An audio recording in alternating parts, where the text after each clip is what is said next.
بوفيه افطار رمضاني شامل الكباب العراقي، الضلمه العراقيه والسمك المشوي بمطعم هورمان مدينه فون. خلينا نشوف مع بعض شو الاكلات اللي بقدموها ضمن البوفيه. على كل طاوله بكون الترتيب بهذا الشكل، بينزل شوربه العدس على الطاوله، اضافه للحريره، بينزل التمر، الخبز، تنور الفريش. في حال كنتوا 4 اشخاص بينزل لك الضلمه العراقيه، الكباب العراقي والسمك المشوي. عندنا الكبة باللحم، كبة بالخضار، الفنجة باللحم، لا تحتاج قفوت شبينات كيزة، عندنا البرياني ويا القميص واللحم، الرز بالزعفران، الفاصوليا باللحم، عندنا البامية باللحم، التبسي باللحم، البرنيزة زوزة، صدر دجاج والشامبينيون الفطر، تشريب لحم بالحمص، معكروني، عندنا افخاذ دجاج بالفرن ويا البطاطا، كبدة دجاج، افخاذ دجاج، محاشي، عندنا المشاوي بانواع، المقبلات عندنا حمص بغداديه، شاب باستا، ساسيكي، الفول المتبل، تبوله، هاي الفواكه بانواعها.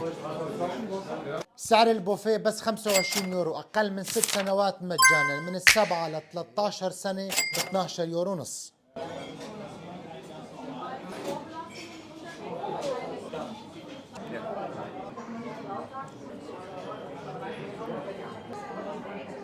طبعا لازم نختمها بالحلويات والفواكه، وأهم شيء فنجان القهوة. نشوفكم فيديو جديد، مكان جديد، ضلوا بخير، صحة وعافية يا رب.